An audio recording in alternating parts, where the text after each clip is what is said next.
Papa Dudut. Magandang araw po sa inyo at sa mga kabarangay natin. Yara na lamang ang itawag ninyo sa akin. 31 years old at taga Maynila. Matagal na rin ako dito sa pinagtatrabahuhan kong private company bilang executive assistant, Papa Dudut. Ulila na ako sa mga magulang pero meron pa naman akong nakababatang kapatid. Tuwing tanghali, nakasanayan na naming makinig ng mga kaopisina ko sa Barangay Love Stories. Tapos ay nagkakatuksuhan kami na magpadala ng sulat sa inyong istasyon. Sana po ay mabasa ninyo at may tampok ang kwento ko na magsisimula noong 22 years old pa lamang ako, Papa Dudut. Mahalin mo ang kapatid mo. Yun ang eksaktong kataga na sinabi sa akin ng mga magulang ko nang dumating sa buhay namin si Edsel, ang nakababata kong kapatid na babae. Mas matanda ako sa kanya ng 4 na taon kaya nga kahit na may pagkamatigas ang ulo niya ay hinabahan ko na lamang ang pasensya ko. Hindi naman kasi ako palaaway na tao, Papa Dudut. Kung kaya ko namang intindihin ang isang sitwasyon ay iniintindi ko. Kaya lang minsan ay napipikon pa rin ako sa kapatid ko, lalo na kapag lumalabas ang kamalditahan niya na wala sa lugar. Sa kabila ng lahat ay mahal na mahal si Edsel ng mga magulang namin, Papa Dudut.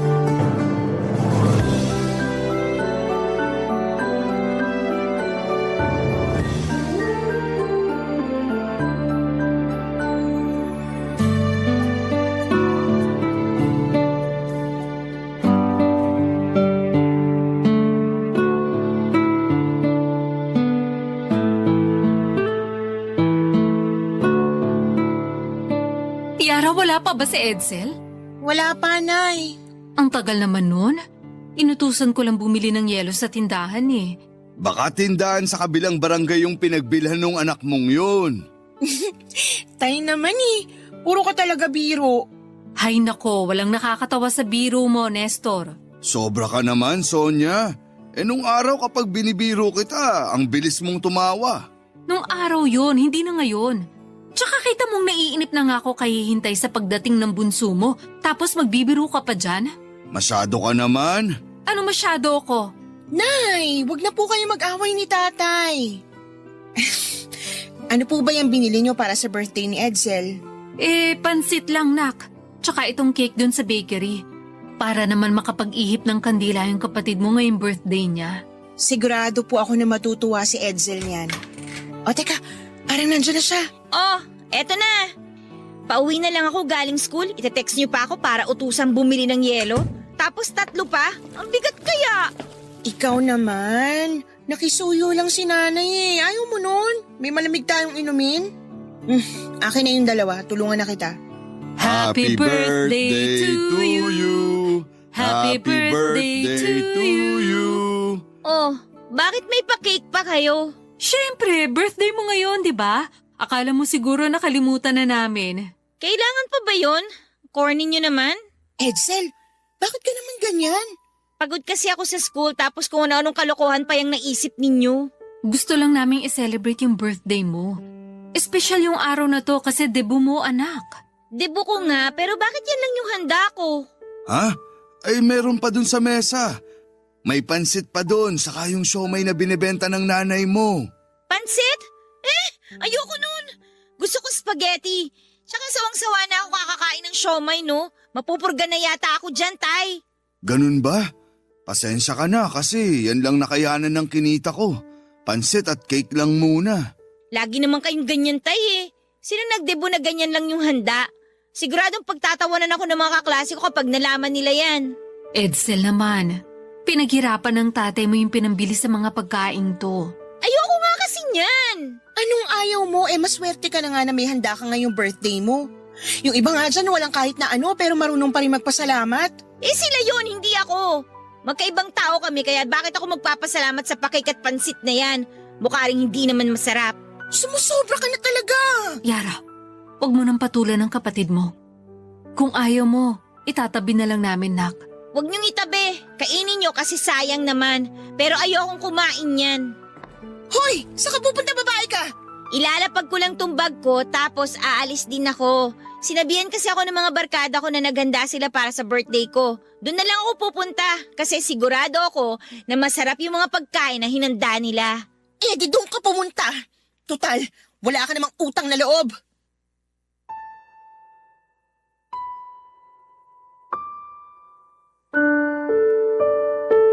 Iyon ang unang beses na nagalit ako ng husto kay Edsel Papadudot. Matapos niyang laitin ang mga pagkaing dala ni tatay para sa birthday niya. Hindi kami mayaman, Papadudot, jeepney driver ang trabaho ng tatay namin at nagtitinda naman ng homemade siomai si nanay. Pero hindi yun regular, depende kapag may puhunan. Kaya nga dapat ay naiintindihan ni Edsel ang dahilan kung bakit hindi namin kayang maghanda ng higit pa sa nararapat. Pero ang masahol pa doon ay binastos niya ang mga magulang namin. Kaya nga hindi na ako nakapagtimpi pa ng panahon na yon. Sa kabila ng lahat ay inunawa pa rin siya ni nanay at tatay at sila pa ang humingi ng pasensya sa kapatid kong nuknukan ng tigas ng ulo, Papadudot. Tulad ng inaasahan ay nagkasamaan kami ng loob ni Edsel. Ayaw ko naman sana siyang pagsalitaan ng hindi maganda sa mismong kaarawan niya. Pero masyadong maldita na siya. Kaya lang ay nagigilty pa rin ako kaya kinabukasan ay nagsorry ako sa kapatid ko. Pero tinarayan lang niya ako at sinabing inggit lang ako kasi siya ang paborito ng mga magulang namin. Hindi ko tunay na kapatid si Edsel, anak siya ng malayo naming kamag-anak na pinaampon kina nanay at tatay noong araw. Hirap kasing mabuntis si nanay tapos kinuwento nila na gustong gusto na raw magkaroon ng kapatid. Gustong gusto ko na raw magkaroon ng kapatid na aalagaan. Kaya hindi na sila nagdalawang isip na ampunin si Edsel. Mahal na mahal ko ang kapatid ko kaso'y habang lumalaki siya ay naging matigas ang kanyang ulo. Kaya nga pagkatapos noong nangyari sa birthday niya lalo kaming nagkalayo ng loob. Pero alam kong responsibilidad pa rin siya bilang nakakatanda. Responsibilidad ko siya bilang nakakatanda niyang kapatid, Papadudot.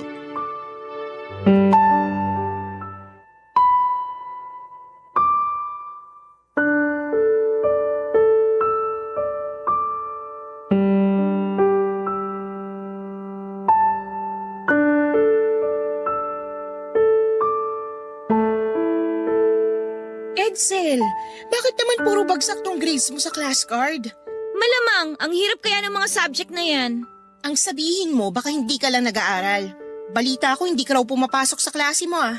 Anong hindi pumapasok? Sabay nga tayong umaalis ng bahay. Sabay nga, pero malay ko ba kung sa eskwelahan nyo ikaw dumidiretso? So anong gusto mong palabasin? Nagbubulak-bulak ko kaya ganyan ang grades ko. Kung hindi ka nagbubulakbol, sana hindi puro bagsak mga grade mo.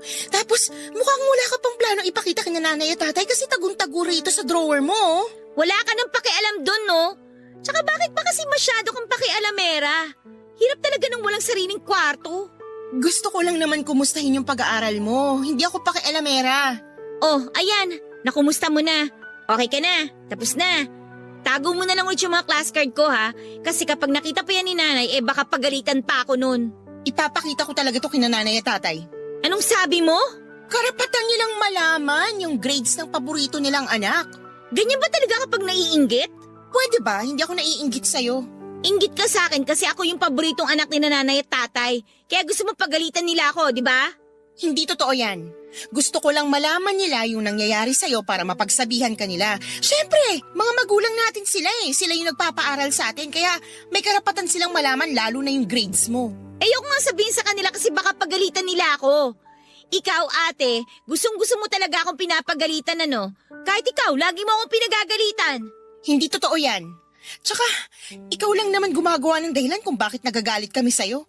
Kung nagtitino ka sana, edi hindi kita pagagalitan. Edsel, 18 ka na. Hindi ko naman nakakalimutan yun, no? Lagi mo kayang pinamumukha sa akin na matanda na ako kaya dapat gayahin kita. Yun bang sub-sub sa pag-aaral, mabait, masipag? O ikaw na! Sa'yo na ang corona, ate. Hindi ko alam kung saan mo nakukuha yung ganyang ugali mo. Habang lumalaki ka, nagiging maldita ka. Masyado ko nga kasing pakialamera. Ikaw, si nanay at tatay, pakiramdam ko wala na akong privacy sa bahay na to. Ano bang pinagsasasabi mo? Hindi ka namin inaalisan ng privacy pero baka nakakalimutan mo na pamilya tayo rito. Pamilya nga pero masyado kayong clingy. Yung ibang pamilya naman dyan hindi close pero okay naman yung relasyon nila sa isa't isa. Nakakaingit tuloy yung mga kaklase ko na walang kapatid. Anong sinabi mo? Eh kasi kung wala rin akong kapatid, di solo ko na tong kwarto. Mas may privacy ako. Kaya lang meron akong ate na pakialamera kaya hindi ko tuloy magawa yung gusto ko. Ang kapal naman ng mukha mong sabihin sa akin yung bagay na yan. Anong gagawin mo? Aawain mo ako? Baka nakakalimutan mo, ate mo ko. Wala kang respeto. Ate nga kita pero nakakasawa ka ng kasama. Mabuti pa lalayas na lang ako. Magkanya-kanya na tayo. Binasama ni Edsel ang pagsita ko sa mababa niyang grado sa eskwelahan. Kaya nagalit siya sa akin at naglaya siya ng araw ding yon. Alalang-alala ang mga magulang namin lalo na nung hindi agad siya nakita ni nanay at tatay. Samantalang kinain naman ako ng matinding konsensya. Kasi kung hindi dahil sa akin ay hindi maglalayas ang kapatid ko. Kaya naman tumulong na rin po ako sa paghahanap sa kanya. May hinala ako na nagpunta siya sa bahay ng boyfriend niya kaya pinagtanong-tanong ko kung saan ito nakatira. At naabutan ko nga siya doon, Papa Dudut. Pero ayaw nang umuwi ni Edsel sa bahay namin kahit na mga magulang ko na ang nakiusap sa kanya. Paulit-ulit niyang sinasabi na kinokontrol namin siya at pinaghihigpitan namin siya at para bang wala na siyang kalayaan na gawin ang gusto niya. Hindi yun totoo dahil kung ano ang gusto niya ay yon ang nasusunod. Kaya hindi ako makapaniwala kung saan niya pinupulot ang mga ganong klase ng paniniwala at bagay. Sa isip ko ay sumusobra na siya pero pinigilan kong magalit pa ng husto sa kapatid ko ng panahon na yon. Sa huli nakumbinsi rin siya ni nanay na sumama sa amin pauwi kahit na masama pa rin ang loob niya sa akin ng mga panahong yon. Papa Dudut. Barangay Love Stories. Barangay Love Stories. Lumipas ang 3 taon, graduate na ako sa kolehiyo at may sarili ng trabaho. Ako na rin ang umako sa pagpapaaral sa kapatid ko na nasa 3rd year college na ng panahon na yon. Hindi na rin kasi nakapagtrabaho si tatay matapos maparalisa ang kanyang kanang binti dahil sa aksidente.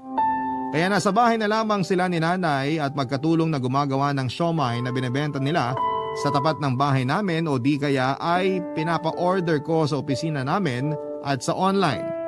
Naging masipag ako sa pagtatrabaho lalo na noong nagsunod-sunod ang pagsubok namin sa buhay. Sa kabila ng lahat ay hindi ako pinanghinaan ng loob dahil sa positibong pananaw ng mga magulang namin. Masaya din ako kasi malapit nang makagraduate si Edsel at umaasa ako na may makakatulong na ako sa pagtataguyod ng pamilya namin. Kaya lang, hindi rin pala nagbago ang ugali ng kapatid kong yon, Papa Dudut.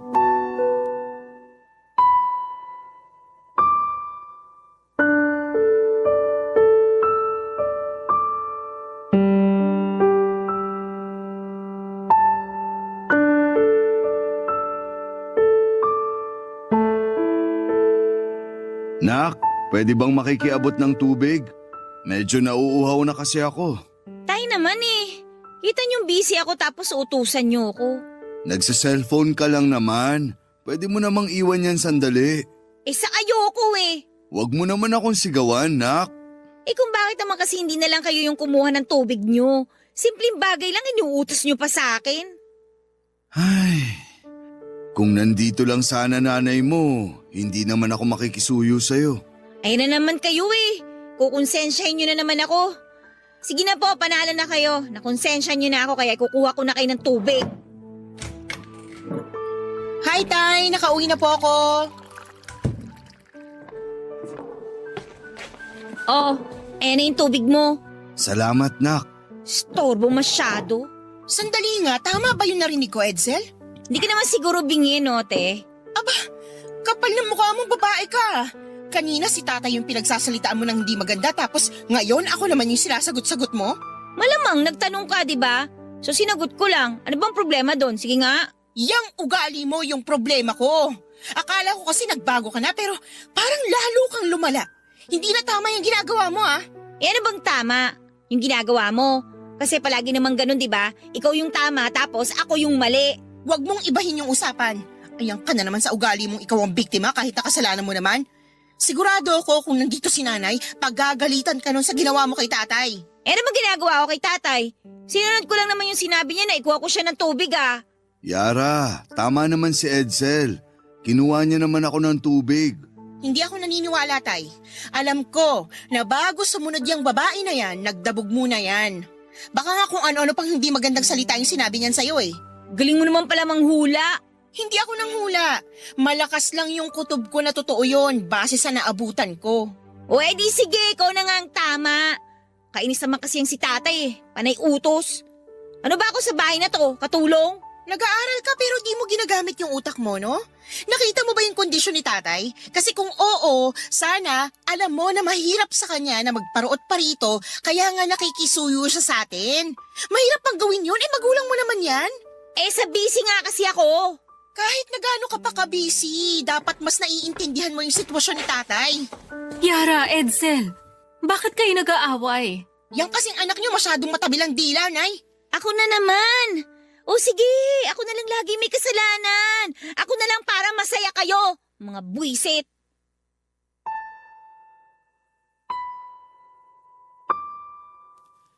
Hindi ko akalain na magagawang pagsalitaan ni Edsel ng ganon si tatay dahil lamang sa kapansanan nito. Kaya naman dismayado ako ng husto sa kapatid ko at hindi ko na naman nakontrol ang bibig ko na makapagsalita ng hindi maganda laban sa kanya. Alam ko kung kayo ang nasa posisyon ko ay maunawaan ninyo ang sentimiento ko. Mahal ko naman po si Edsel pero minsan ay hindi ko mapigilang magtanim ng sama ng loob sa kanya. Sinubukan ko namang pigilan ang sarili kong huwag magalit sa kanya dahil kapatid ko siya. Pero lagi niyang sinusubukan ang aking pasensya. Hindi lang yon ang unang beses na nahuli ko siyang pinagsasalitaan ng hindi maganda si tatay. Marami pa at minsan ay sinanay naman ang sinasabihan niya ng kung ano-ano. Para sa akin ay kabasusan yon dahil mga magulang namin ang pinag-uusapan. Kaya nga sa abot ng makakaya ko ay pinagsasabihan ko si Edsel pero masyadong ma-pride ang kapatid kong yon. Hindi rin siya marunong tumanggap ng pagkakamali niya. Madalas ay pinapalabas niyang siya ang biktima. Minsan gusto ko nang magsisi na hiniling kong magkaroon ng kapatid, Papa Dudut.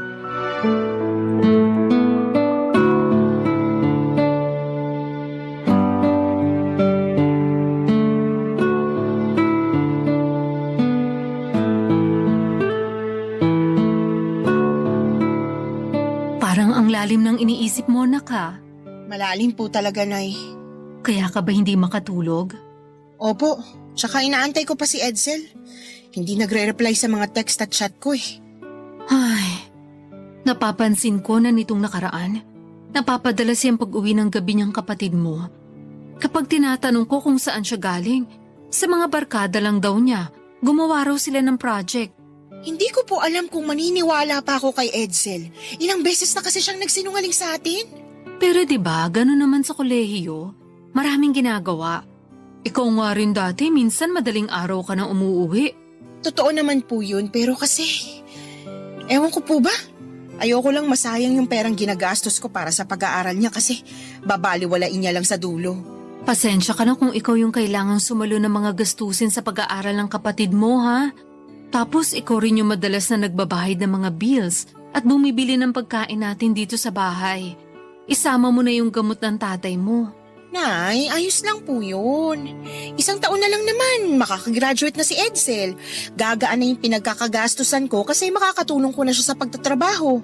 Kaya nga sana, huwag na niyang sayangin yung tsansa na binigay ko sa kanya. Buti na lang may ate siya na katulad mo. Yung mabait at maaasahan. Nak, sana hanggang sa pagtanda mo, hindi pa rin magbago yung turing at pagmamahal mo sa kapatid mo, ha? Kasi... alam naman natin na medyo may katigasan ang ulo niya. Yun nga po eh. Hindi ko alam kung kaya ko pa siyang intindihan kapag gumawa na naman siya ng bagay na hindi maganda.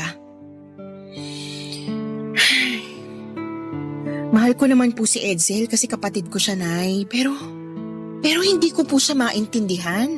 Lalo na yung Ugali niya sa inyo ni tatay, palasagot, bastos, wala sa lugar kung mga tuwiran. Alam mo, kasalanan din namin ng tatay mo kung bakit lumaking ganyan ang kapatid mo. Masyado kasi namin siyang inispoil at hindi rin namin siya pinapagalitan. Kaya inisip niya na ayos lang yung ganung ugali. Akala namin ng tatay mo ayos lang na mahalin namin siya ng sobra-sobra. Kasi nga blessing siya sa pamilya natin, di ba? Opo, kasi kahit hindi niyo siya totoong anak, siya pa rin yung kapatid na hiniling ko na magkaroon ako nung bata ako. Pero mali pala yun. Lalo na lumalaki siyang suwail at hindi maganda ang ugali. Kung alam niyo lang na sa abot ng makakaya ko na pinagsasabihan ko yung si Edsel. Kaya lang, palaging nauuwi sa away yung simpleng pag-uusap namin eh. Kasalanan ko rin naman kasi madali akong mapikon lalo na pag sumasagot na siya ng pabalang. Kaya ayun, napagsasalitaan ko rin siya ng masama na madalas niyang ikagalit at ikatampo sa akin. Nakikita ko yung pagsaway mo sa kapatid mo, nak. Kaya nga natutuwa kami ng tatay mo sa'yo.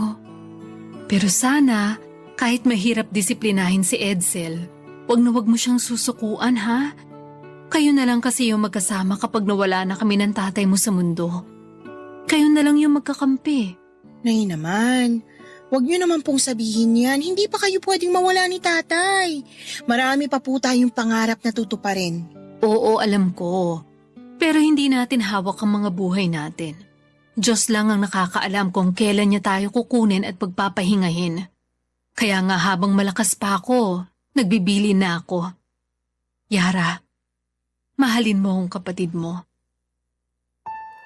Kung tatanungin ninyo ako kung may tampo ako sa mga magulang ko ay meron, lalo na noong bata ako. Kasi lagi kong nakikita na mas kinakampihan nila si Edsel. Gusto nilang intindihin ko ang kapatid ko kasi ako raw ang ate sa aming dalawa. Pero kinatagalan ay nawala na lamang ang tampong yon kasi ni minsan na hindi naman nila ako pinaramdam sa akin na hindi nila ako mahal bilang isang anak. Pareho nila kaming mahal ni Edsel. Mas espesyal lang siguro yung pagmamahal nila sa kapatid ko pero hindi naman yon dahilan para magtanim ako ng sama ng loob sa kanila. Kaya naman aminado akong gumaan ang loob ko matapos naming mag-usap ni nanay. Muli niyang pinaalala sa akin na mamahalin ko ang kapatid ko lalo na siya na lang ang kaisa-isang pamilya na meron ako sa oras na mawala daw sila ni tatay. Ayaw kong pag-usapan ng tungkol sa pagkawala nila pero parte ng buhay ang kamatayan. Kaya nga sumang-ayon na lamang ako kay nanay para matapos na ang usapan namin yon. Noong mga sumunod na araw ay hindi na ako masyadong naiinis kay Edsel. Kumbagay ginawa ko ang lahat para wag magalit agad sa kanya. Mas inintindi ko siya at kinausap ng mahinahon. Pero ibang takbo ng pag-iisip ni Edsel dahil isang araw may hindi kami inaasahang bagay na magagawa niya, Papa Dudut. Yon ay nung nakipagtanan siya sa boyfriend niya, Papa Dudut. Barangay Love Stories. Barangay Love Stories. Nalaman na lang namin na hindi na pala pumapasok sa eskwelahan si Edsel, Papa Dudut. Palabas na lang pala niya na nag-aaral pa siya para makahingi ng baon at pang-tuition sa akin. At matagal na pala niyang gustong umalis sa bahay namin dahil ayaw na niyang alagaan ang mga magulang namin. Lahat ng yon ay sinabi niya sa akin noong nagkausap kami sa cellphone noong araw na nalaman naming umalis na siya. Dagdag pa niya ay wag na raw namin siyang hanapin kasi hindi na siya babalik sa amin. Kitang-kita ko kung paanong nasaktan si nanay at tatay dahil sa ginawa ni Edsel. Pero nilakasan ko ang loob ko at pinangatawanan ang sinabi niya. Kung ayaw na niya sa amin ay ayaw ko na rin sa kanya, Papa Dudut. Mabilis na nagdaan ang 4 na taon at wala na kaming balita sa kinakaroonan ng kapatid ko. Hindi ko na rin siya hinanap dahil yun naman ang sinasabi niya na gusto niya. Nag-focus ako sa pagtatrabaho pero dumaan na naman kami sa isang mabigat na pagsubok nang mamatay si tatay dahil sa napabayaang tubig sa baga. Tapos ay humina naman ang husto ang resistensya ni nanay simula nung tinamaan siya ng COVID noong pandemic. Para akong pinagsakloban ng langit at lupa sa tindi ng mga pagsubok sa buhay na tumama sa pamilya namin. Nandun yung takot ko na baka isang araw ay mawala din sa akin ang nanay ko, Papa Dudut.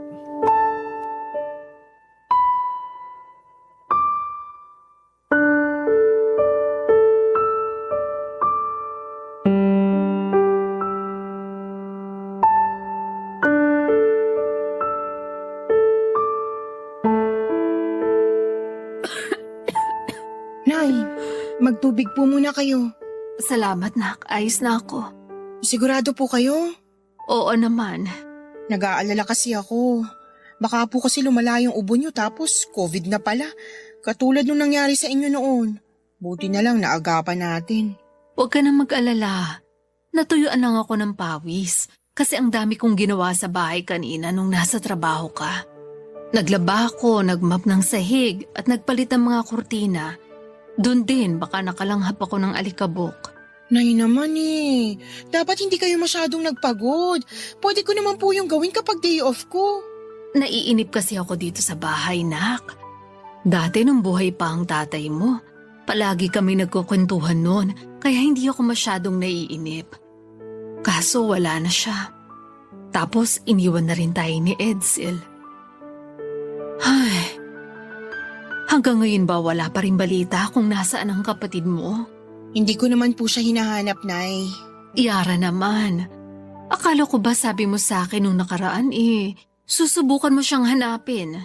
Hindi ko na po alam kung saan siya hahanapin eh. 'Di ba? Wala namang nakakaalam kung saan sila pumunta ng boyfriend niya. Kahit yung mga magulang nung lalaki, wala ring alam. Hindi ako naniniwala na wala silang alam. Baka kinokontak sila ng anak nila tapos ayaw lang nilang sabihin sa atin kung nasan sila ng kapatid mo. Bukas na bukas din pupuntahan ko uli sila. Magsasayang lang po kayo ng lakas, Nay. Hindi pagsasayang ng lakas yun. Miss na miss ko na yung kapatid mo, nak. Ikaw ba, hindi mo ba siya namimiss? Paano ko siya mamimiss? Iniwan niya nga tayo. Pinabayaan niya yung pag-aaral niya kasi nakipagtanan siya. Niloko niya pa ako na kunwari pumapasok siya sa school pero hindi naman pala. Tapos nung namatay si tatay, niwala kahit anino niya na dumalaw man lang sa lamay. Tsaka nakalimutan niyo na po ba? Sabi niya ayaw niya na raw sa atin. Hindi na raw siya babalik kaya wag na raw natin siyang hanapin. Pero baka naman gusto niya nang bumalik ngayon kaya lang nahihiya na siya. Aba, dapat lang siya na mahiya kasi ang kapal naman ng mukha niya kung ngayon pa talaga siya babalik. Huwag ka naman ganyan sa kapatid mo. Huwag kang magalit sa kanya. Paano hindi ako magagalit sa kanya? Ang laki nga po ng kasalanan niya sa pamilya natin. Kinupkup niyo siya ni tatay, tinuring na anak, binihisan, pinakain at pinag-aral. Tapos ano lang ginanti niya? Yung iniwan tayo kasi pakiramdam niya masyado na siyang nasasakal sa pamilya natin? Tama ba yun, Nay? Hindi tama yon. Pero napatawad ko na si Edsel. Matagal na panahon na yun nagdaan. Kung napatawad niyo na siya, pues ako hindi pa po. Napakawalang utang na loob niya, sa totoo lang. Pero magkapatid kayo. Hindi ka pwede magalit sa kapatid mo habang buhay. Tinuring ko siyang kapatid. Pero ganun din bang turing niya sa akin? Kasi parang hindi naman. Hindi naman, Nay. Kaya pasensya na po kayo kung galit pa rin ako sa kanya. Siguro kahit makita ko siya ngayon na umiiyak at humihingi ng tawad, hindi ko pa rin siya magagawang patawarin. Naiintindihan ko naman yung galit mo. Pero sana dumating yung araw na mapatawad mo na si Edsel. Kasi bilang nanay, malakas yung pakiramdam ko na kailangan ka ng kapatid mo, nak. Kaya nakikiusap ako. Hanapin mo yung kapatid mo. Tapos sana magkabati na kayo. Taong 2023 nang tuluyan akong iwan ni Nanay Papa Dudut. At ang huling-hiling niya ay ang mahanap ko si Edsel. Sa totoo lang ay ayoko na sanang pagbigyan ang gustong mangyari ni Nanay dahil masama pa rin ang loob ko sa kapatid kong nang iwan sa amin. Pero ewan ko ba kasi may kung anong pakiramdam na hindi ko rin maipaliwanag iyong nangingibabaw sa akin ng mga panahon na yon. Yun bang pakiramdam na kailangan ako ni Edsel kaya dapat ko siyang hanapin at makita. Kaya naman nagdasal po ako sa Diyos at hiniling sa Kanya na sana'y mapatawad ko ang kapatid ko. At nung naramdaman ko na wala na akong hinanakit kay Edsel ay doon ko na siya hinanap Papa Dudut. Una ko siyang hinanap sa social media kasi yon lang ang pinakamadaling paraan na alam ko. May Facebook account naman si Edsel pero in-unfriend at blinak niya ako noong nakipagtanan siya. Bukod doon ay wala akong kilalang kaibigan niya kahit nung nag-aaral pa lamang siya. Kaya nga medyo nahirapan ako sa paghahanap ng posibleng bagong account niya sa Facebook. Gusto ko na nga lang sumuko noon pero nagtiyaga po ako hanggang sa nakita ko ang picture niya sa isang account na hindi ko kilala. Naisip ko na baka kaibigan niya yon, kaya agad ako nagpadala ng personal na mensahe sa may-ari ng naturang account at doon ko nga nalaman na kapitbahay nila si Edsel na nasa Batangas na ng panahong yon. Nakiusap ako sa kanya na sabihin sa kapatid ko na hinahanap ko siya. At noong nakarating yon sa kaalaman ni Edsel ay kinontak niya ako at nagkasundo kaming magkita, Papa Dudut.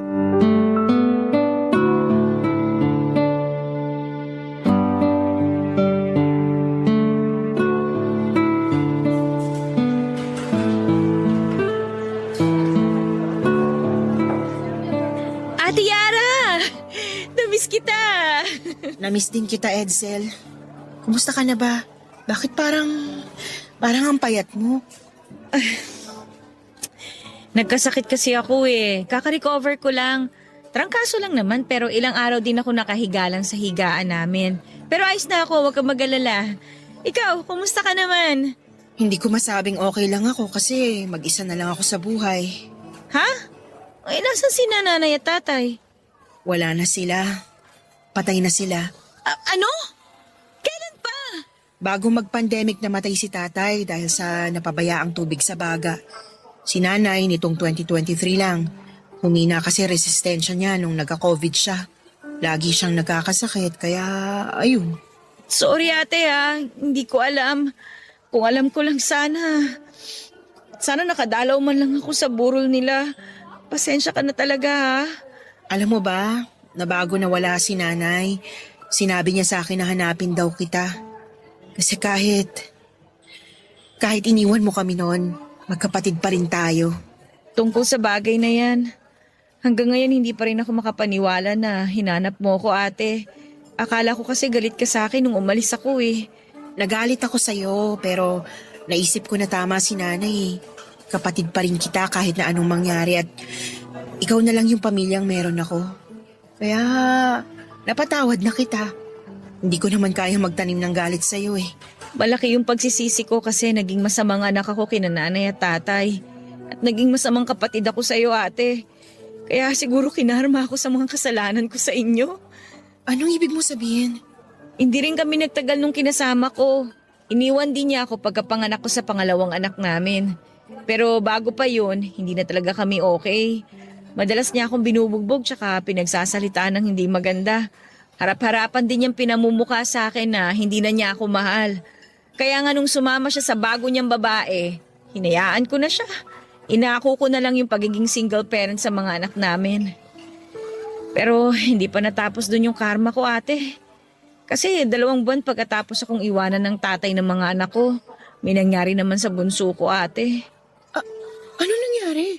Ayun, nagkasakit siya. Kala ko simpleng lagnat lang yun eh, pero nauwi na sa dengue. Hanggang sa lumala, tapos huli na nung nadala ko siya sa ospital. Nawala sa akin yung anak ko ng ganun na lang ate. Oh my gosh! Sorry, Edsel. Ang sakit-sakit ate. Halos mabaliw ako pero kinaya ko para sa isa ko pang anak. Ako lang kasi yung bumubuhay sa kanya eh.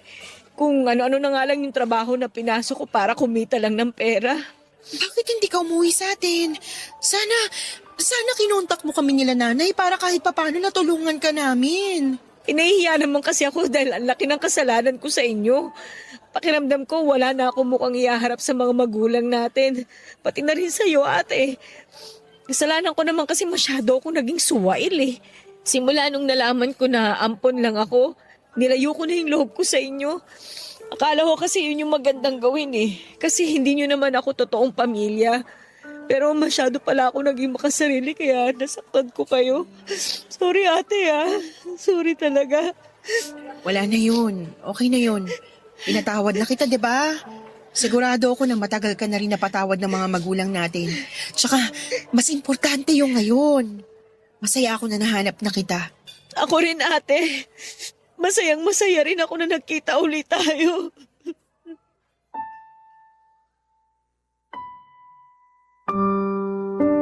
Awang-awa ako sa kalagayan ni Edsel nang magkita kami sa Batangas ng araw na yon. Ang laki po ng ipinayat niya dahil sa madalas niyang pagkakasakit. Halata rin sa mga mukha niya ang pagod at matinding stress.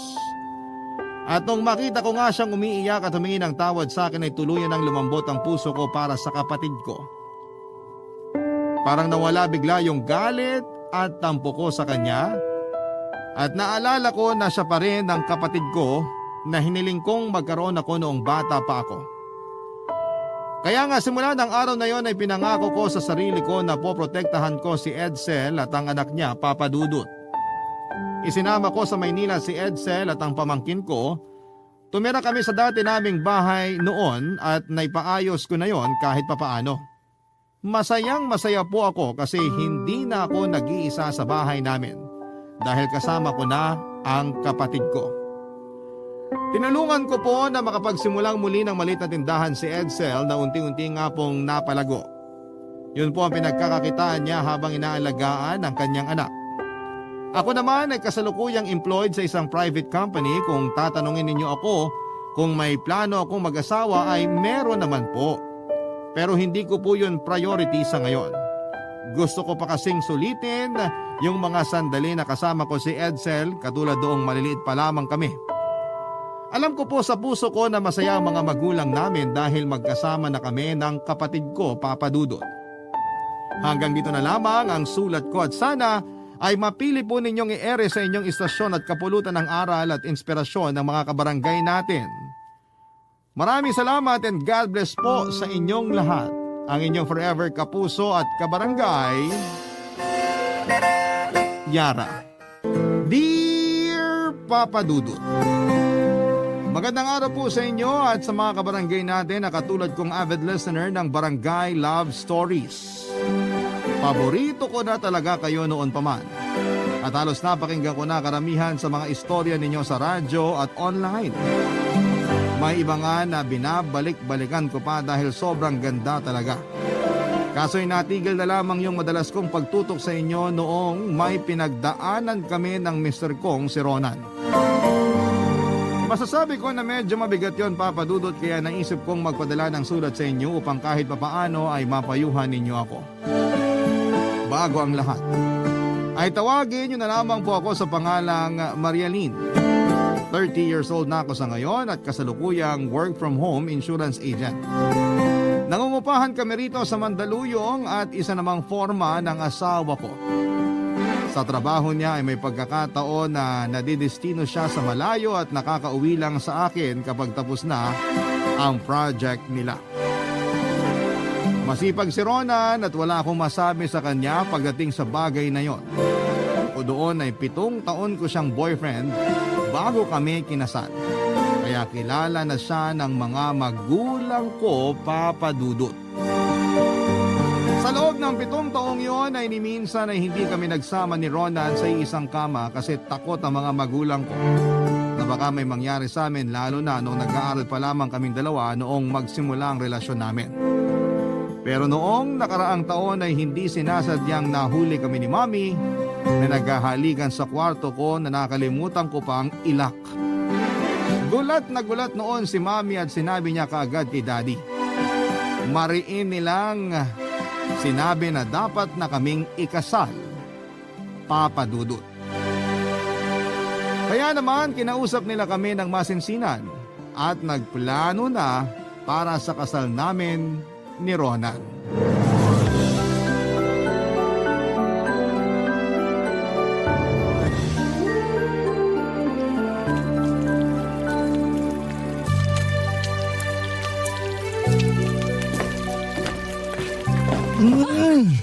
Ang bango naman ng niluluto ng mahal kong asawa. Rona naman, baka masunog tong tusino ah.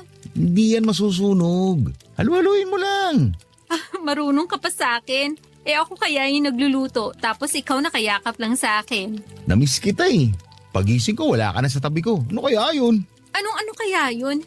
Malamang bumangon na ako para makapagluto ng almusal natin. Tsaka ng baon mo, may pasok ka pa kaya? Ano ba yan? Back to work na ba ulit? Bakit? Nagrereklamo ka? Hindi naman. Pero di ko pa kasi nasusulit yung oras na magkasama tayo eh. Bitin pa ako, babe. Bitin ka pa sa lagay na yan? Maya't maya ka nga nakalingkis sa akin? Parang ayaw ko nang humiwalay sa'yo. Sorry ka, kasi kailangan ko nang hanguin tong mga tusino. Mabuti pa, umupo ka na dun sa mesa para makakain na tayo. Ano ba yan? Nakayakap pa nga eh. Upo ka na rin. Kain na tayo, babe. Oo, sige. Oh, heto yung fried rice. Partneran mo ng tusino at itlog. Nung nakaraan ko pa talaga gustong kumain ng tosilog eh. Salamat, babe ah. Walang anuman. Kain ka marami ah. Mapaparami talaga ako ng kain nito. Pero pwede bang pagkatapos natin kumain? Hoy, Ronan. Alam ko yung tono mo. Ha? Anong tono yung sinasabi mo, babe? Kilala na kita. Yan pa nga lang titig mo at ngisi mo, alam ko nang ibig mong sabihin eh. Pero hindi ang sagot ko. Hindi agad. Iisa lang tayo. Babe, sige na. Anong isa lang? Nakarami nga tayo kagabi. Hindi ka man lang ba napagod? Hindi. Full charge ako pagkagising ko. Pwes ako lowbat. Grabe naman. Hindi ba mahimbing ang tulog mo? Mahimbing naman. Pero pinagod mo kaya ako kagabi, babe. Kaya pwede ba? Skip muna tayo ngayong araw. Medyo masakit kasi ang katawan ko eh. Sige, mamasahihin na lang kita. Ang kulit talaga. Masahe lang. Walang kalokohan, promise. Maniwala sa'yo. Oo nga. Pexman! May pasok ka pa sa trabaho. Ako rin, kailangan ko na maghanda maya-maya. Kaya tigilan mo ako sa kakaganyan mo. Baka pareho pa tayong mahuli sa mga trabaho natin. Ewan ko na lang. Ay, grabe. Nakakatampo naman. Ikaw pa may gana magtampo? Biro lang. Siyempre, naiintindihan ko naman. Saka tama ka. May pasok pa tayo sa trabaho. Kaya imbis na pagkatapos kumain mamayang gabi na lang pag uwi ko. Pagpareho ng tapos mga trabaho natin. Mag-o-overtime ako dito sa bahay. Ikaw naman ang tatrabahuin ko. Pambihira, masyado ka talaga mainit. Siyempre, masanay ka na. Bakit? Ayaw mo ba? Siyempre, gusto. Pero mamayang gabi na. Ikaw ang masusunod, mahal na Reyna!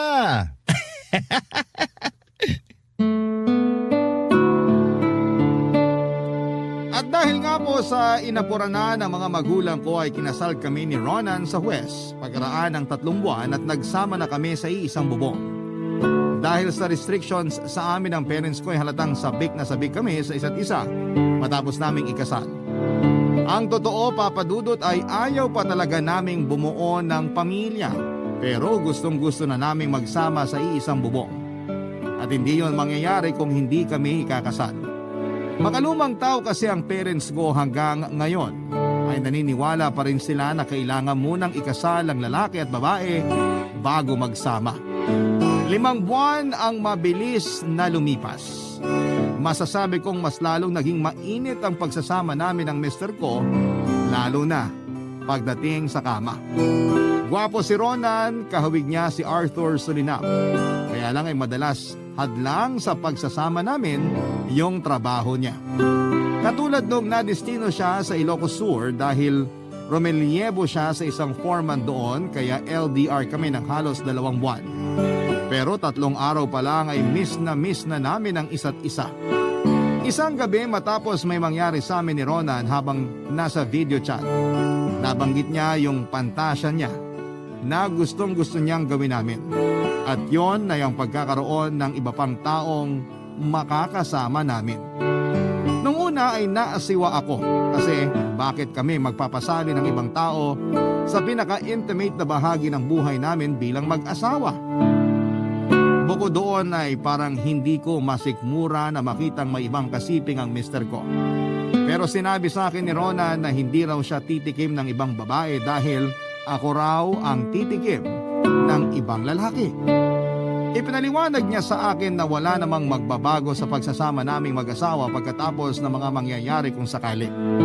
Ang kaibahan lang, mas madadagdagan yung init ng relasyon namin at pananabik sa isa't isa. Dagdag pa ni Ronan na maraming mag-asawa ang pumapasok sa ganong klase ng setup, kaya hindi yun masama.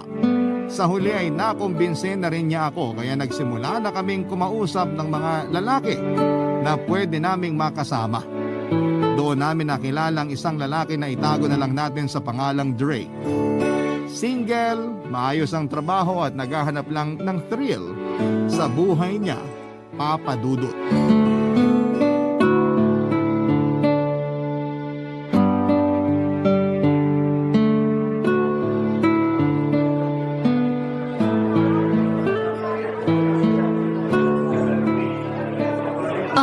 Pasensya ka na ha.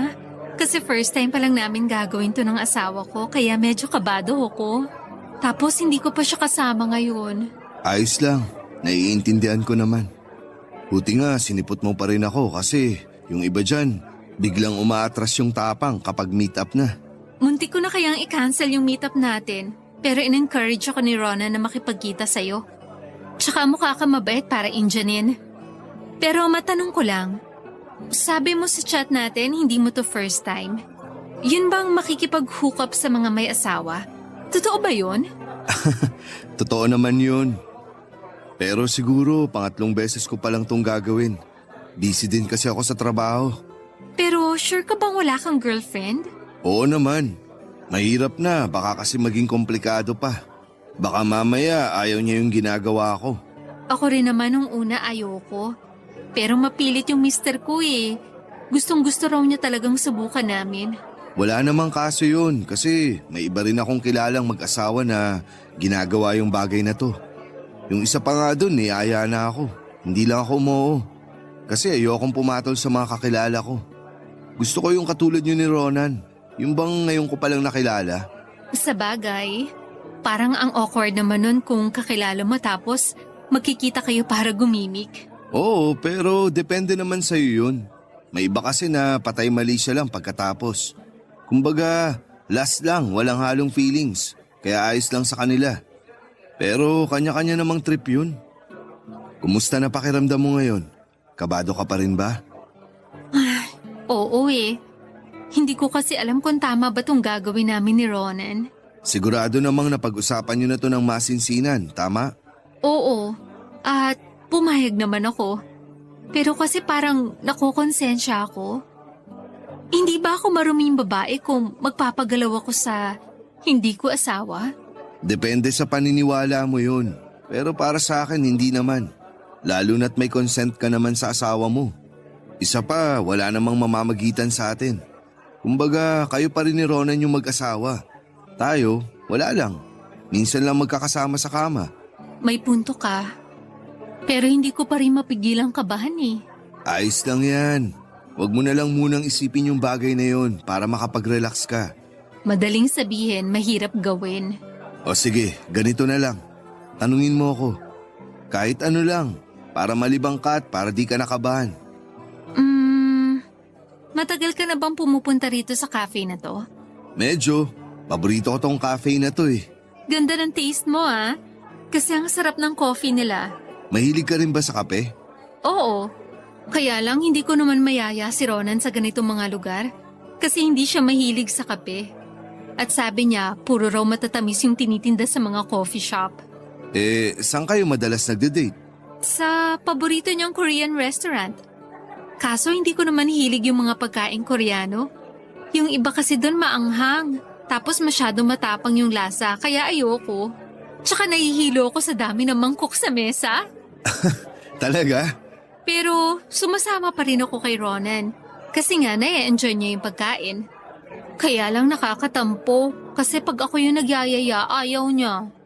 Oo nga. Kung ako yung asawa mo, sasamahan pa rin kita kasi sinamahan mo nga ako kumain sa paborito kong Korean restaurant. Give and take, ika nga. Ganun naman yung mag-asawa eh. Pero hayaan mo na. Baka iba-iba talaga yung tao. Mabait naman si Ronan at mahal ko siya kahit na hindi siya perpekto. Totoo rin naman yan. O sige, ako naman ang magtatanong.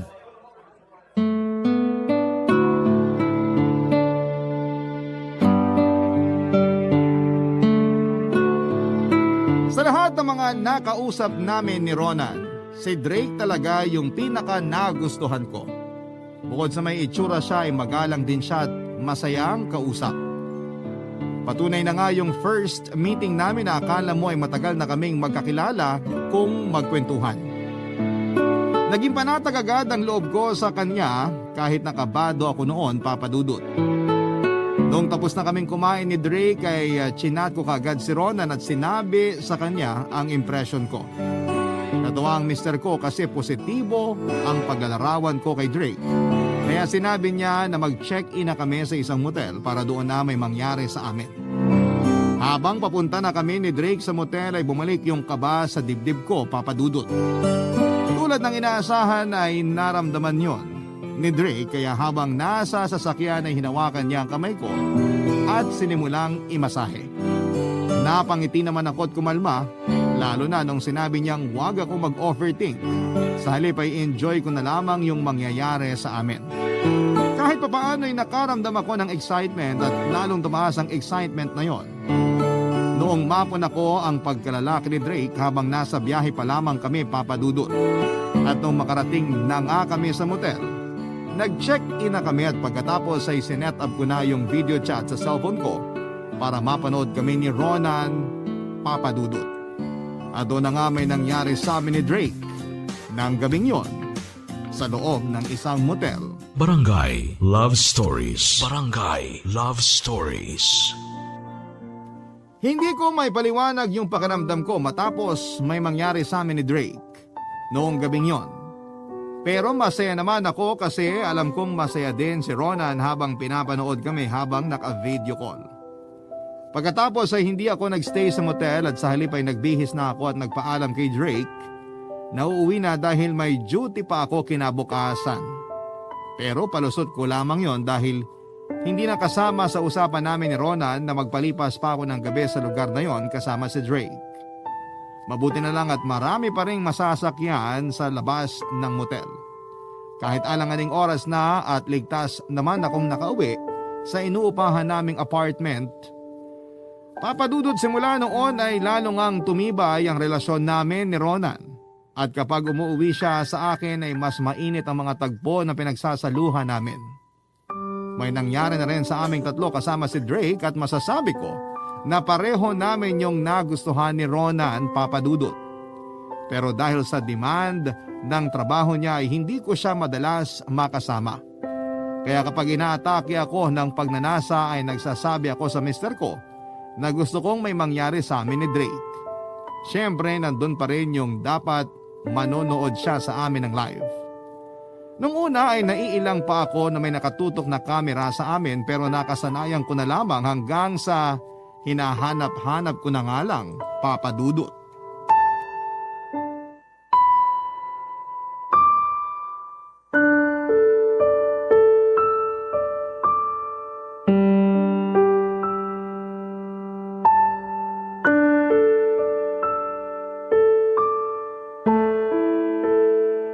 Ang kulit ni Ronan. Gusto niya na agad akong umuwi. Alanganing oras na Baka nga wala pa ako makuhang taxi dyan. Paano pa ako? Nung nakaraan lang may binalitang babaeng hinold up dyan. Bakit kailangan mo nang umuwi agad? Dito ka na magpalipas ng oras. Hintayin mo na lang mag-umaga tapos saka ka umuwi. Di ka pa naman siguro malilate sa duty mo, no? Hindi naman, tsaka flexible naman yung trabaho ko. Yun naman pala. Dito ka na muna magstay. Pero baka magalit si Ronan. Gusto pa naman nun nasa bahay na ako maya-maya. E di wag mong sabihin para di niya malaman. Magpalusot ka na lang pag tinanong ka. Saka sobra naman siya kung pipilitin ka niyang umuwi mapanganib nga. Buti ka pa naiintindihan mo ko. Tsaka concern ka sa kalagayan ko. Hindi naman mahirap gawin yun. Lalo na kung mag-asawa kayo. Ay, kaya lang kahit mag-asawa na kami ni Ronan, hindi siya ganyan sa akin. Siguro kaya gusto niya na akong umuwi kasi ayaw niya tayo magkaroon ng extra time together. Siloso kasi yun. Baliw ba siya? Kung seloso siya, sana hindi siya pumasok sa ganitong setup. Ewan ko ba dun? Sa aming dalawa siya naman tumapilit na subukan daw namin gawin yung pantasya niya. Nung una nga ayoko. Tapos ngayon pumayag na ako, saka siya aarte ng ganyan? Minsan sakit talaga siya sa ulo. Sorry pero parang may side yung asawa mo. Di ko alam na ganyan pala siya. Pinakaayaw ko pa naman sa lahat yung pinagseselosan kasi wala naman akong ginagawang masama. Wala naman talaga. Masyado lang malisosyo si Ronan. Hayaan mo na nga, huwag na natin siyang pag-usapan. Baka masira lang yung moment natin. Ang saya-saya pa naman natin kanina. Ibig bang sabihin yan hindi ka na uuwi? Hindi na. Bahala na kung anong sasabihin ko kay Ronan mamaya. Basta dito lang ako. Ikaw ba? Uuwi ka na? Gusto mo na ba akong umuwi? Siyempre hindi. Pero Pero ano? may iba akong gusto. Parang alam ko na kung anong gusto mo base sa mga tingin at ngiti mo Grabe ka naman sa akin. Ganun na ba ako kahalata? Medyo, pero ayaw mo ba? Siyempre gusto. Yun naman pala Ano pang hinihintay mo? Tara na, tumabi ka na sa akin. Sandali. Parang gusto ko muna maligo para fresh naman ako. Masyado mo akong pinagod kanina Huwag ka nang maligo. Mamaya na lang pagkatapos natin. Kung gusto mo, samahan mo na lang ako maligo. Sige, gusto ko yan. Hindi ko ina-expect yung comfort sa mga salita ni Drake pero naramdaman ko yon ng gabing yon. Aaminin ko na naging panatag ako at ligtas sa piling niya kahit na malayo ang asawa ko. Hinatid ako ni Drake malapit sa apartment namin makalipas ang 6 na oras. Sinabi ko na lamang kay Ronan na hindi na ako nakapag-update sa kanya noong nakauwi ako sa bahay dahil lobat na ako at antok na antok. Naniwala naman sa akin ang mister ko kaya hindi na siya masyadong nag-alala na hindi ko sinunod ang gusto niyang gawin ko pagkatapos na may mangyari sa amin ni Drake, Papa Dudut. Simula nga noon ay naging regular na ang komunikasyon namin ni Drake. Nag-uusap kami kahit na hindi alam ni Ronan. Sa katunayan, mas madalas ko pa nga siyang kausap kesa sa asawa ko. Ewan ko ba pero parang nagugustuhan ko na si Drake. Lalo na mas nakikita ko na ang malaki nilang kaibahan ng mister ko. Ayaw ko naman silang pagkumparahin pero hindi ko talaga mapigilan. Mas gentleman kasi si Drake kumpara kay Ronan sa lahat ng aspeto. Mainipin din ang mister ko. Hindi nga ako noon mahintay ng 5 minuto kapag nagsha-shopping ako o nag-grocery.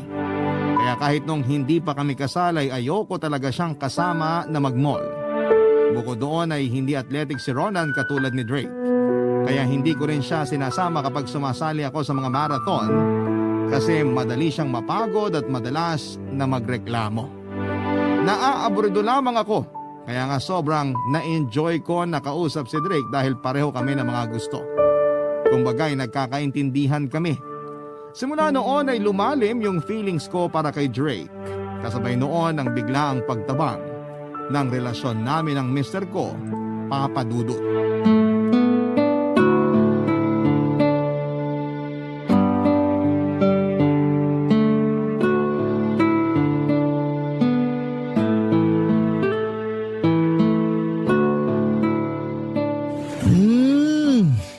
Ang bango talaga ng misis ko. Ronan, ano ba? Ano ba? Huwag mo kasi akong lingkisin na parang ahas. Naiirita ako Bakit ka naman naiirita Asawa mo naman ako. Asawa nga kita pero hindi ka makahalata. Ano bang ibig mong sabihin? Naglalambing lang naman ako. Iyang paglalambing mo mauuwi na naman sa kung saan. Hindi ka makaintindi na wala ako sa mood. Bakit wala ka sa mood? Meron ka ba? Oo, meron ako kaya wala ako sa mood. Pambihira naman. Noong mga nakaraan wala ka rin sa mood. Wala ka pang regla noong mga araw na tinanggihan mo ako. Kita mo ngayon, may dalaw ka na. Sana hindi mo ako tinanggihan nung nakaraan para nakahabol man lang tayo bago ka nagkaroon. Totoo bang meron ka? O baka niloloko mo lang ako na meron para hindi mo ako mapagbigyan? Alam mo ikaw, puro na lang ba kahalayan yung nasa utak mo? Anong kahalayan pinagsasabi mo? Kasi lagi mo na lang akong ginagalaw. Kahit na sinabing ayoko, namimilit ka pa rin.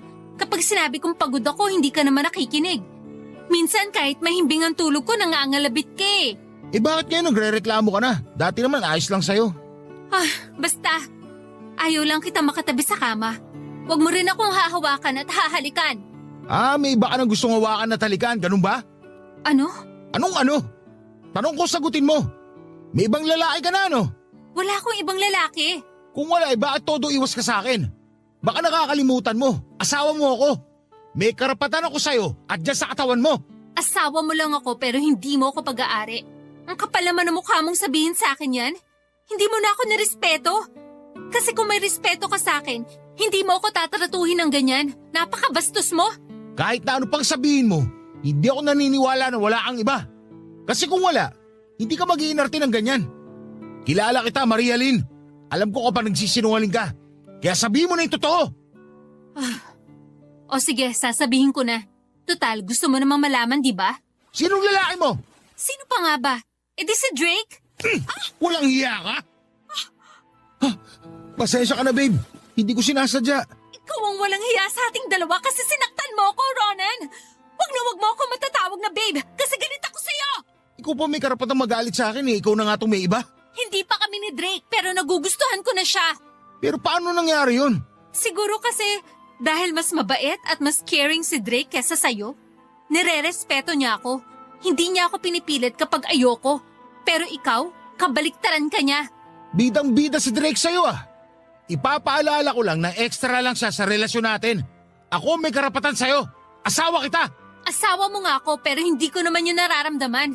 Anong sinasabi mo hindi mo maramdaman? Hindi ako nagpapalusot. Ngayon na sinabi ko na yung totoo, hindi ka pa rin naniniwala. Bahala ka sa buhay mo. Paniwalaan mo kung anong gusto mong paniwalaan. Diyan ka na! Oh, saan ka pupunta? Maria Lynn, bumalik ka dito! Ayaw kita makatabi sa kama! Galit ako sa iyo, Ronan! Hindi yun ang unang beses na pinagbuhatan ako ng kamay ni Ronan. Nung hindi pa kami mag-asawa ay madalas na niya akong hinahampas kapag napipikon siya o napofrustrate. Pero akala ko ay normal lamang yon kaya hindi ko na pinapansin. Pero matapos niya akong sampalin ng gabing yon ay nakalimutan ko bigla na asawa ko pala siya dahil galit na galit ako sa kanya. At dala nga ng bugso ng damdamin ay umalis ako sa apartment namin at hindi na nagpapigil pa sa kanya. Sa bagay, hindi rin naman niya ako pinigilan dahil mas mataas pa sa kanya ang pride niya. Ayaw kong umuwi sa amin ng gabing yon dahil ayaw kong malaman ng parents ko ang tungkol sa away naming mag-asawa. Pero ayaw ko rin namang mag-check-in sa hotel ng mag-isa lamang. Doon ko na nga naisip na kontakin si Drake at masaya ako dahil kahit hating gabi na, ay sinagot pa rin niya ang tawag ko. Sinabi ko sa kanya ang sitwasyon ko at ramdam ko sa boses niya na alalang-alala siya. Pinayuhan niya ako na manatili sa isang 24 hours fast food chain at doon niya ako susunduin. Pagkalipas nga ng 25 minutes ay dumating na nga si Drake at sumama na ako sa condo unit niya ng gabing yon, Papa Dudut. Barangay Love Stories. Barangay Love Stories. Papa Dudut na natili ako sa condo ni Drake ng 3 araw at 4 na gabi. At sa loob ng mga panahong yon ay walang sawa kong kinokontak ni Ronan. Pero ni minsan ay hindi ko siya kinausap dahil galit pa rin ako sa kanya. Malungkot pa rin ako sa ginawa niya sa akin kasi kahit kailan ay hindi ko naranasang pagbuhatan ng kamay ng mga magulang ko. Tapos ay gagawin lang niya sa akin yon. Doon ako nakaramdam ng matinding pagsisisi na pumayag akong magpakasal sa kanya. Kung mas nakilala ko pa sana siya ng gusto ay baka na-realize ko na ayoko pala siyang mapangasawa. Nang mga panahong yon ay alam kong may nararamdaman ako kay Drake. Gusto ko na siya kasi mas caring siya kesa kay Ronan. Tapos ay pareho rin kami ng mga interes sa buhay. Naisip ko na kung siya ang karelasyon ko ay mas magiging masaya ko. Sa nakikita ko ay gusto na rin naman ako ni Drake. Kaya biglang lumakas yung loob ko na ipagtapat na sa kanya ang nararamdaman ko. Isang beses ay pinagluto ko siya ng mga putahing paborito niya para sana sa pinaka-espesyal na gabi ng buhay namin, Papa Dudut.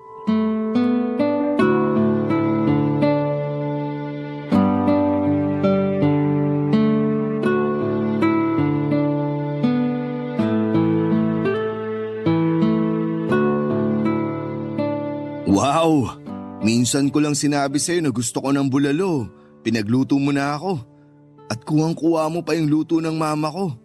Bigla ako tuloy siyang na-miss. Masaya ako na gustuhan mo yung luto ko. Ang totoo, niluto ko yan na punong-puno ng pagmamahal. Kaya naman pala masarap. At hindi lang yan. Pinag-bake din kita ng chocolate chip cookies. Sorry pala kasi ginalaw ko na yung mga ingredients mo tsaka yung oven. Nakita ko kasi na may mga pang-bake ka sa cabinet eh. Medyo marami pa yung laman, tsaka may iba pa nga na hindi pa nabuksan. Okay lang naman kesa ma-expire. Binili ko yun last month kasi sabi ko gusto kong matutong mag-bake. Kaso tinamad na ako kasi ang hirap pala. Naisip ko na dapat siguro kumuha ako ng baking class. Kasi doon pa lang sa pag-measure ng mga sangkap, medyo dehado na ako. Sandali, paano ka natutong mag-bake? Tinuturuan ako ng mami ko. Nagbe-bake kasi siya ng mga goodies na lagi niyang pinang-giveaway sa mga katrabaho ni Daddy kapag may event sa company nila. Hindi na ako magtataka kung masarap yung mga cookies na binake mo. Para nag-worry tuloy ako. Bakit naman? Paano kung hindi pala masarap? Eh di napahiya ko na si mami niyan. Isipin mo na lang ako di nga makapag-bake. Ikaw kahit di masarap, marunong mag-bake. Pero naniniwala ako na masarap yung mga cookies mo. Kaya huwag ka nang mag-worry. Sige, salamat ha. Gumagaan talaga ang loob ko sa mga comforting words mo eh. Mabuti ka pa sinusuportahan mo ko sa mga bagay na gusto ko. Hindi tulad ni Ronan. Ayaw kaya nun ng mga cookies ko, hindi raw siya mahilig doon. Matanong ko nga pala, kumusta na kayo ni Ronan? Don't tell me, hindi mo pa rin siya kinakausap hanggang ngayon. Kung kakausapin ko man siya, para sabihin na gusto ko na makipaghiwalay. Ha? Bakit naman? Kasi may iba na akong gusto. Ibang gusto? Sino naman? Ay, medyo mahina ka rin pala makagets, no? Siyempre, ikaw. Ako? Maria Lynn, ano kasi? Alam ko magugulat ka, pero ilang araw na akong tsumitsyempo na makausap ka at masabi sa'yo yung feelings ko.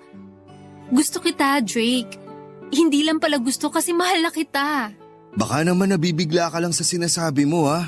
Hindi ako nabibigla. Seryoso ako sa sinabi ko. Mahal na kita. Pero may asawa ka. Paano na lang si Ronan? Sige nga. Hindi ko alam. Basta ayoko na siya makita at makasama pa. Ay, hindi pwedeng gano'n na lang yung gusto mong mangyari. Kasal kayo. Saka di pa naman kayo nakakapag-usap. Sabi mo, panay text niya sa'yo at humingi ng tawad, di ba? Bakit di mo muna siya subukang kausapin? Kung makapagsalita ka naman parang hindi mo narinig yung sinabi ko. Sabi ko ayoko na sa kanya kasi ikaw na yung mahal ko. Narinig ko naman, pero... Pero ano? Pero hindi kita mahal, Maria Lynn. Wala rin akong gusto sa'yo. Ha? Akala ko kasi... Baka akala mo lang. Pero pasensya ka na kasi kaibigan lang turing ko sa'yo. Wala rin sa bokabularyo ko yung ma-inlove sa mga nakakasiping ko sa kama. Lalo na kung may asawa. Ganun ba? Baka nga maling akala ko lang tapos nag-assume na ako. I'm so sorry kung yan yung naramdaman mo. Wala ka namang kasalanan eh. Tsaka may point ka rin naman sa mga sinabi mo. Hindi ko pa sinusubukang kausapin si Ronan. Hindi naman siya basta kung sino lang. Kasi kahit balik-baliktarin ko pa ang mundo, asawa ko pa rin siya. Kaya nga baka pwede pang maayos. Pag-usapan niyo yung problema niyo. Tapos magsimula kayo ulit. Kung kinakailangan na itigil na natin yung ginagawa nating tatlo, walang problema sa akin. Ako na mismo yung lalayo para di na ako makasira sa pagsasama niyo. Sobrang sakit na marinig mula kay Drake na hindi pala mutual yung feelings namin sa isa't isa. Ako lang pala yung nag-assume na gusto niya rin ako. Akala ko kasi kahit man lang kaunti ay lumalim na ang nararamdaman niya para sa akin. Pero matapos ngang linawin ni Drake na ayaw niyang mamagitan sa amin ni Ronan, ay na-realize ko ang mga kagagahan ko. Doon ako nahiya sa sarili ko matapos bumalik sa akin na kasal na pala ako. At kung makikipaghiwalay ako ng tuluyan kay Ronan ay mag-uumpisa na naman akong muli. Bukod doon ay siguradong pagagalitan ako ng parents ko kung hihiwalayan ko si Ronan. Gigisahin nila ako at pipilitin nilang alamin ang totoong dahilan ng hiwalayan. Ayoko malaman ng mga magulang ko ang kabalbalang ginawa naming mag-asawa. Kasama ang ibang lalaki. Kaya hindi ako nag-atubiling ayusin namin ni Ronan ang gusot sa aming relasyon. Na-appreciate ko lahat ng mga sinabi at pinayo sa akin ni Drake, Papa Dudut. Nakakatuwa kasing meron pa rin palang mabubuting tao na katulad niya. Malaki ang pasasalamat ko kay Drake dahil naging kaibigan ko siya sa maiksing panahon ng aming pagkakakilala. Kaya nga bilang pagsunod sa gusto niyang gawin ko, kinausap ko na si Ronan at ipinagtapat ko na sa kanya na nakituloy ako kay Drake pero wala namang nangyari sa amin ng mga panahong yon. Naniwala sa akin si Ronan at hindi na rin siya nagalit sa akin kasi alam niya na may kasalanan din siya kung bakit muntik na kaming magkahiwalay, Papa Dudut. Sinubukan ulit naming ayusin ang aming relasyon.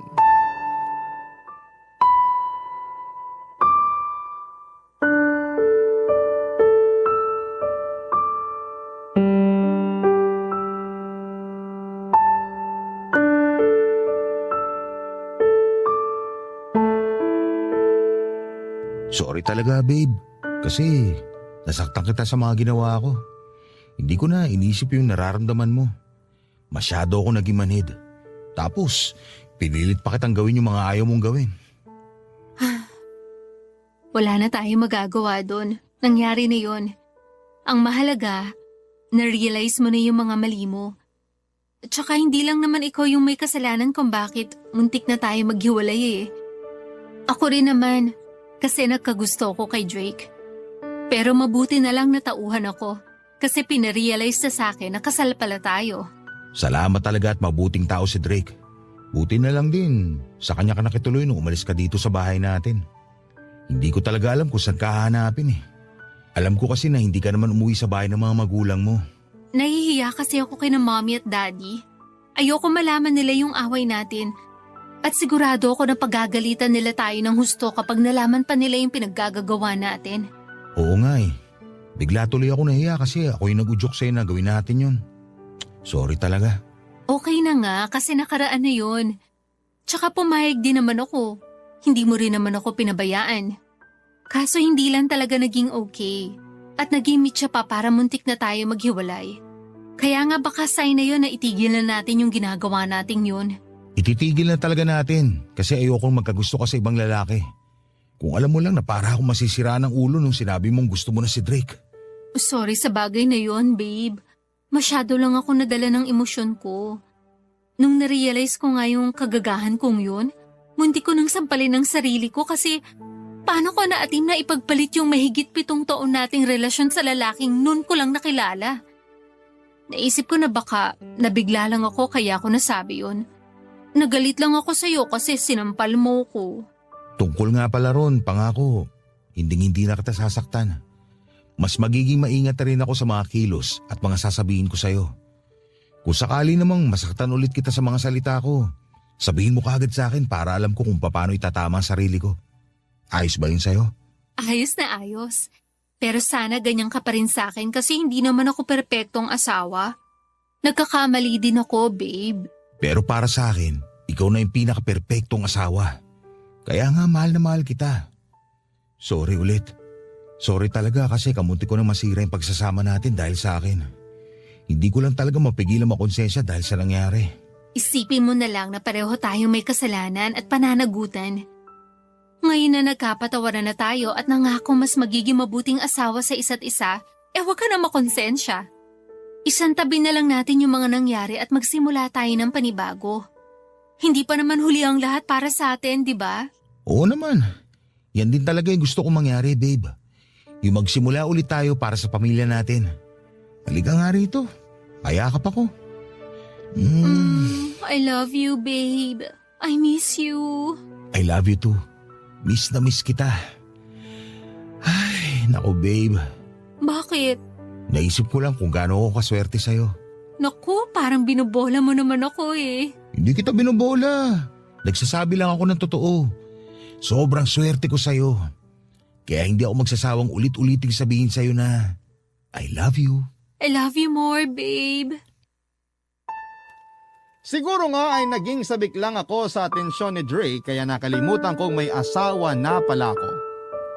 At yun ay walang iba kundi si Ronan.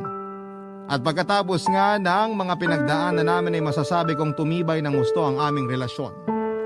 Nagsimula kaming muli ni Ronan bilang mag-asawa at mabuti na lang dahil sa malapit na ulit siya na madistino kaya mas marami na kaming oras sa isa't isa. Tuluyan na rin naming pinutol ang komunikasyon namin kay Drake at doon ko nga na-realize na bugso lang ng damdamin yung feelings ko para sa kanya, Papa Dudut.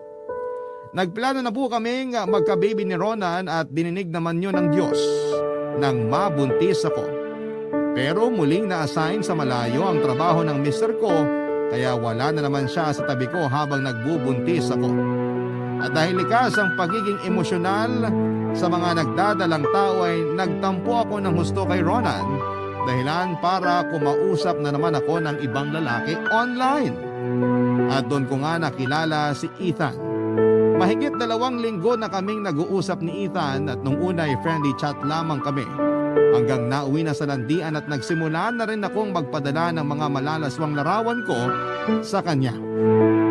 Hindi ko na inisip na buntis ako dahil sabik na sabik ako sa atensyon ng lalaki na hindi naman maibigay ng asawa ko kasi masyado siyang subsob sa trabaho. Pero aaminin kong nakukonsensya na ako, Papa Dudut, lalo't kitang-kita ko ang pagmamahal sa mga mata ni Ronan pag magkausap kami sa video call.